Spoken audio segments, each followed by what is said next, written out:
كنتم خير أمة أخرجت للناس تأمرون بالمعروف وتنهون عن المنكر وتؤمنون بالله ولو آمن أهل الكتاب لكان خيرا لهم منهم المؤمنون وأكثرهم الفاسقون. بسم الله الرحمن الرحيم. الحمد لله رب العالمين وصلى الله وسلم وبارك على نبينا محمد وعلى آله وصحبه أجمعين. أما بعد دعوتك أن يكبجموا السلام عليكم ورحمة الله وبركاته. بقنا قان دفتن سننجد ترتين تيسن نوجهاتات قوبي هارا ولد دابتات كبني دفن جرا كنس متدوري نساء وايما دينيرا قد دابتشودا أمانتر تنمني قد چمودا ركو أمان تننم هندر كاقب دلال چسا وسائل الثبات على دين الله وانتو تغنم دابن أمانتي ربي را إسلامو مرت وان غنم دابن وان غنم چمسن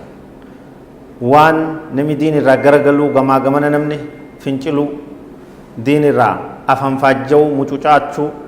kanarraa nama baraaran waan jiru mata duree kanarratti qophii harkaa qabnu qabnaa. Qophiin kun hedduudha, sagantaa hedduudha, walitti dhaabbataa turtiin teessan nu wajji haa taatu. Akkuma beekamu kitaabni Sheekh Saalih Al-Munajjidiin qophaa'ee maqaan isaa akkuma reefu jennetti wasaa'ilu thabaati calaa diinillaahi waan diin Allaharra gannama dhaabu wantoota adda addaa waan ittiin gargaaraman tooftaalee adda addaa kanarraa dubbataa kutaa tokkoffaa eegalee jirraa nu wajji tura. فإن الثبات على دين الله مطلب أساسي لكل مسلم صادق يريد سلوك الصراط المستقيم بعزيمة ورشد. دين ربي رغد أبتشون الثبات على دين الله دين ربي كان رتنا ميشيمي قد أبتي دين كان قبتي رتشيمون غرق قلورا achi wulik jechuurraa bitaa mirga laaluurraa harka laachuurraa tiifamuun waan namni hundi itti haajamuuya. Maxlabuun asaasiyyuun barbaadamaa murteeysaadha, barbaadamaa bu'uuraati muslima hundaaf, muslima islaamummaan isaa dhugaa taate hundaaf, muslima dhugaadhaan karaa rabbii karaa sirraawaa karaa amantii diriirtuura deemuu barbaadu hundaaf. وتكمن أهمية الموضوع في أمور منها وضع المجتمعات الحالية التي يعيش فيها المسلمون وأنواع الفتن والمغريات التي بنارها يكتوون. مالف ما تدرين كن موضوعكم مالف برباچس مالف كانچي ما تيجنيو لالله سببي هدو قبايج سنرا توكو حواسني أما جركون أمني أما جركون akkaataan inni irra jiru wadciin mujtamaa kana akkaataan hawaasni kun irra jiru sadarkaan inni irra jiru sadarkaa akkaan sodaachiftuudha jechuudha. Diin irraa garagaluun amantii darbuun amantii jibbuun akkaan babal'attee beekamtee facaatee jirti jechuudha. Kanaaf wanni diin irratti gannama dhaabu yeroo ammaan tana akkaan murteessaadha jechuudha. Fitnaaleen hedduun mughriyaanni wanni nama kajeelchisu wanni nama dhamaasu wanni nama harkisu babal'atee addunyaa kanarra wal ga'uun akka ilmi namaa waan ittiin diin rabbii irra gad dhaabbatu wasaa'ila sabaataa barbaadu kanatti nama dirqaa jechuudha.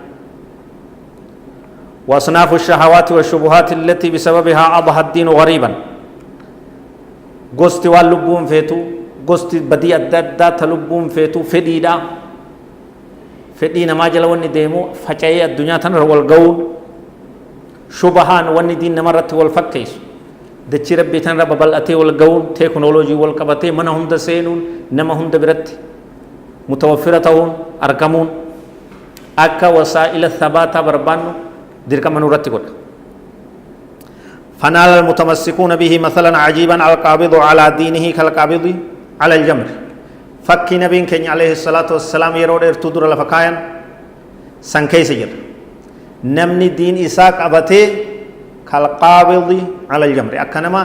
ibidda dhamala ibidda barbadaa dhamala giimii kan agartee harkatti qabateeti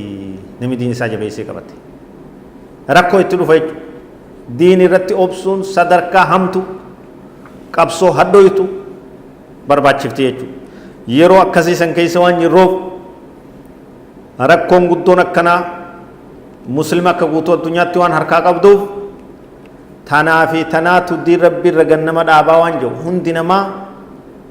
qalbii itti deeffatee barbaaduu qabaa jechuudha hundi namaa akka namni dhukkubsate dawaa qoricha barbaadu daran waan diin rabbii irra gannu dhaabu kana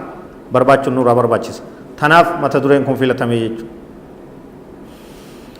ولا شك عند كل ذي لب أن حاجة المسلم اليوم لوسائل الثبات أعظم من حاجة أخيه أيام السلف وأن شكي كبومتي نمني مسلماتكو كقلبي كبو أرآن تنا مسلمني يرو سلفا يرو دبرت درن وان دي ربي قد سرابت حاجما يجو هندي نما قلبي كبو لالي تركا يجو زمن سلفا زمن دبر زمن خندورا وني نما جلس وقت بابل أني هم نت شريدا هم نت نما كفر سيفت هم نت دين تدول وقت ولينجيني دين نجاي كبا حواس نجاي كبا بيتي نجاي كبا دي بلان دي هجرتو بهندفتو تباه دي هندفتو أما جندي الدنيا تكنولوجي في ساينس والكبتة جندة تكتاه ور بلا فجاسوس جندة تكجسان كيس فجافتون إسالاف تيجو والجهد المطلوب لتحقيقه أكبر لفساد الزمان وندرة الإخوان وضعف المعين وقلة الناصر يروم مجرو كيست أكا نمدين رجبات شوكبا أكا والججبي سوكبا حال لهما تجرى نمدين رت سيغرغارو كدين رت ججبات سنجو تكا تجرى نمي سيغرغارو دبا مجرى زمن بدي هماتي بدي والغي سجرتي تناف دين رت ججبات دا والججبيسا maaltu diin irratti